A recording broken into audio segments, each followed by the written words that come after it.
Hello student, welcome to Chemo Cafe. आज जो हम डिस्कस करने वाले हैं वो नेक्स्ट रिएक्शन है एलिमिनेशन रिएक्शन। तो एलिमिनेशन रिएक्शन को हम डिस्कस करेंगे, एलिमिनेशन रिएक्शंस के टाइप्स को हम डिस्कस करेंगे एंड उसके फैक्टर्स अफेक्टिंग एलिमिनेशन रिएक्शंस को हम देखेंगे।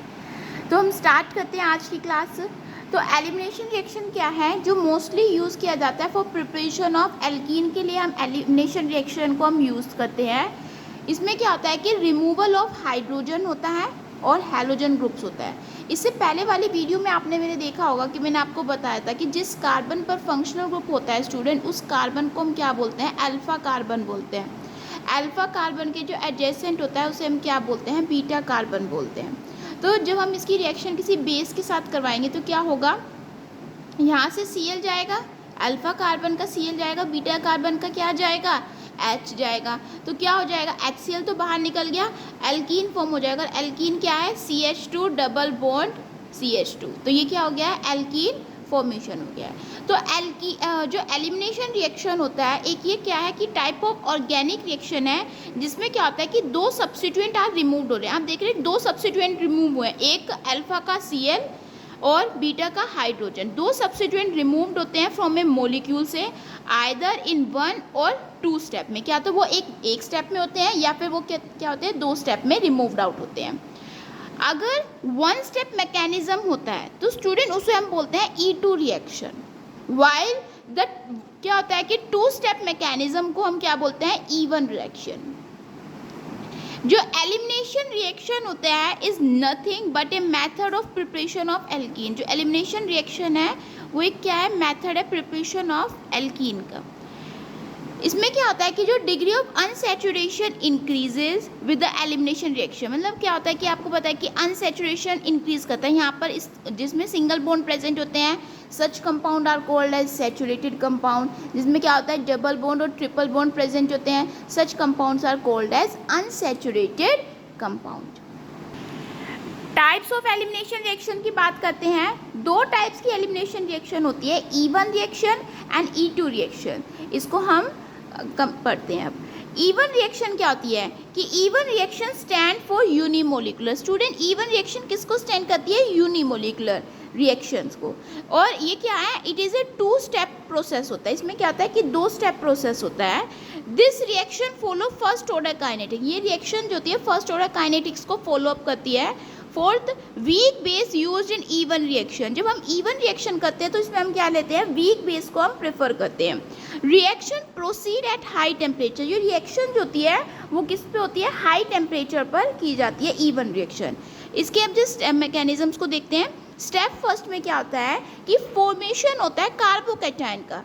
कार्बोकैटायन आपको पता है कि कार्बन पे क्या आ जाता है, पॉजिटिव चार्ज आता है। Cation carry positive charge and इसी को हम क्या बोलते हैं स्टूडेंट, रेट डिटरमाइनिंग स्टेप भी बोलते हैं। तो यहाँ पर मैंने क्या लिया, एल्काइल हैलाइड लिया है। अब आप मुझे बताएंगे कि मैम जिस कार्बन पे फंक्शनल ग्रुप जुड़ा हुआ है वो कार्बन क्या है, अल्फा कार्बन है। इसके एडजेसेंट वाले को क्या कहेंगे, बीटा कार्बन कहेंगे। अब क्या होगा जब इसको किससे ट्रीट करेंगे, वीक बेस से ट्रीट करेंगे और उसे हीट करेंगे तो ये वाला Br किस वाले हाइड्रोजन के साथ रिमूव्ड आउट होगा, ये वाला Br है। समझ में आया, ये Br क्या होगा, बाहर निकल जाएगा। जब ये Br बाहर निकल जाएगा तो इस कार्बन पे तो आपको पता है कि डेफिशिएंसी हो गई, तो ये क्या, इस पर क्या आ जाएगा, पॉजिटिव चार्ज आ जाएगा एंड उसी को हम क्या बोलते हैं, कार्बोकैटायन। क्या बोलते हैं, कार्बोकैटायन। ये कार्बन आपको पता है कि 3 कार्बन से जुड़ा हुआ है, तो दिस इज ए टर्शरी कार्बो। ठीक है। स्टेप 2 में क्या होगा, स्टेप 2 में क्या करा, लॉस ऑफ प्रोटोन। अब क्या होगा, प्रोटोन का लॉस करेंगे फ्रॉम द कार्बन एटम और adjacent to the carbon positive charge. अब इस पे पॉजिटिव चार्ज है, जब हम उसको वीक बेस से ट्रीट करेंगे और हीट करेंगे तो क्या होगा, हम हाइड्रोजन भी तो बाहर निकलेगा। अब हाइड्रोजन हम कहाँ से बाहर निकालें, ये वाला हाइड्रोजन को हम बाहर निकाल देंगे यहाँ से। क्या तो वो हाइड्रोजन इस वाले कार्बन से जाएगा या वो फिर इस वाले कार्बन से जाएगा। तो यहाँ से हमने हाइड्रोजन को बाहर निकाल दिया, तो वहाँ से निकालने के बाद क्या आ जाएगा, डबल बॉन्ड आ जाएगा। क्या आ जाएगा स्टूडेंट, डबल बॉन्ड आ जाएगा। अब सपोज करिए यहाँ पर हमने वीक बेस लिया है, तो वीक बेस सपोज करो मैंने NaOH लिया है।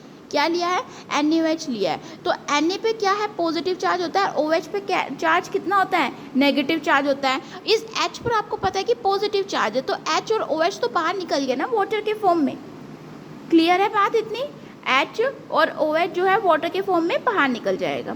नेक्स्ट होगा E2 reaction. E2 reaction stand for by molecular elimination reaction. 2 मतलब बाई मोलिकुलर एलिमिनेशन रिएक्शन होता है। It is A one step process. जो E2 रिएक्शन होता है ये कैसा प्रोसेस होता है? वन स्टेप प्रोसेस होता है। जो ये रिएक्शन फॉलो करती है सेकेंड ऑर्डर काइनेटिक्स को ये रिएक्शन फॉलो अप करती है। इसमें क्या है, मेजर डिफरेंस क्या है E1 और E2 रिएक्शन में, कि स्ट्रॉन्ग बेस हम यूज़ करते हैं इन E2 रिएक्शन में। And the reaction is proceed at high temperature. ये रिएक्शन जो होती है किस पर होती है? हाई टेम्परेचर पर की जाती है। एंड जो रिएक्शन है वो कैसी है बेटा? एंडोथर्मिक रिएक्शन है। 2 टाइप्स की रिएक्शन होती है, एंडो एंड एक्सो। एक्सो का मतलब होता है कि जो एनर्जी जो है वो बाहर निकल रही है, एंडो का मतलब होता है कि एनर्जी एब्जॉर्ब्ड आउट हो रही है। तो E2 रिएक्शन के मैकेनिज्म को हम बात करते हैं। जैसे हमने यहाँ पर कोई एल्काइल हैलाइड लिया है, जब इसे किसी बेस से हम ट्रीट करेंगे, strong base, and you know the KOH NaOH is a strong base जिसकी pH कितनी होती है? अराउंड 13.9 या 14 के अराउंड होती है। जब हम उसको क्या करेंगे, हीट करेंगे, तो क्या होगा? इसी का क्या फंक्शन होता है? डिहाइड्रोहेलोजिनेशन करता है। तो ये क्या करेगा स्टूडेंट कि बाहर निकाल देगा।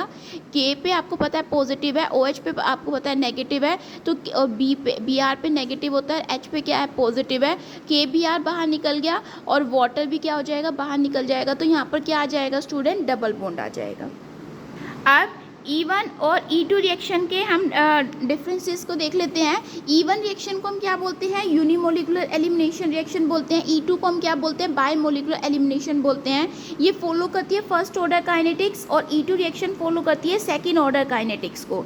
ये क्या है? 2 स्टेप प्रोसेस होती है। E2 रिएक्शन क्या है? 1 स्टेप प्रोसेस है।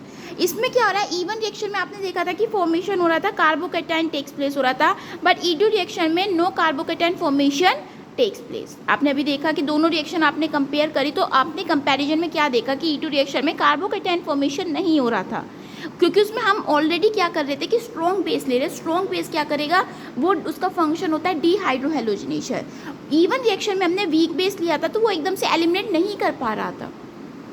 अब बात करते हैं factors affecting E1 and E2 reactions के। सबसे पहला जो फैक्टर्स होता है स्टूडेंट वो होता है कार्बोकैटायन फॉर्मेशन का। इसमें क्या होता है कि जो फॉर्मेशन ऑफ कार्बोकैटायन जो होता है वो स्लो होता है एंड रेट डिटरमाइनिंग स्टेप होता है, जो कि आपने देखा था कि E1 रिएक्शन में हो रहा था। जैसे जैसे हम इंक्रीज करते हैं नंबर ऑफ सब्स्टिट्यूएंट मतलब R ग्रुप, जैसे जैसे R ग्रुप आपके बढ़ते चले जाएंगे कार्बन आइटम पर, वो इसकी इंक्रीज होती चली जाएगी स्टेबिलिटी ऑफ कार्बोकैटायन। जो स्टेबिलिटी होगी कार्बोकैटायन की वो क्या होगी? इंक्रीज होती चली जाएगी। इसका मतलब यह है कि that ultimately increase of E1 reaction. तो इसका मतलब तो यही हुआ कि 3 डिग्री पे ज़्यादा होगा, फिर 2 डिग्री कार्बोकैटायन पे ज़्यादा होगा, फिर 1 डिग्री कार्बोकैटायन पर होगा। 3 डिग्री कार्बोकैटायन आपको बहुत अच्छे से पता है कि जिस कार्बन पे क्या है? 3 एल्काइल ग्रुप जुड़े हुए होते हैं, उसे हम क्या बोलते हैं? 3 डिग्री कार्बोकैटायन बोलते हैं। जिस कार्बन पर 2 एल्काइल ग्रुप जुड़े हुए होते हैं उसे हम क्या बोलते हैं? 2 डिग्री कार्बोकैटायन। जिस कार्बन पर क्या होता है? सिर्फ एक ही CH3 ग्रुप जुड़ा हुआ होता है उसे हम क्या बोलते हैं? 1 डिग्री कार्बोकैटायन बोलते हैं। नेक्स्ट की हम बात करते हैं लीविंग ग्रुप की हम बात करते हैं। लीविंग ग्रुप में क्या होता है कि जो मोर इजीली लीविंग ग्रुप जो होता है वो हैलोजेंस जो होते हैं वो इजीली रिमूव्ड आउट हो जाते हैं फ्रॉम द कार्बन से, तो इसलिए हम उनको एलिमिनेशन रिएक्शन में हम लेते हैं। तो हमेशा याद रखिएगा जो आपका CH3I है वो उसका लीविंग ग्रुप वो सबसे पहले बाहर निकलेगा, फिर Br, फिर Cl, और सबसे कम जो होता है वो लीस्ट जो होता है वो आपका फ्लोरीन होता है। इसलिए हम ज़्यादातर एलिमिनेशन रिएक्शन में फ्लोरीन को पार्टिसिपेट नहीं करते हैं, ज़्यादातर हम आयोडीन या ब्रोमीन या क्लोरीन को ही हम पार्टिसिपेट करते हैं।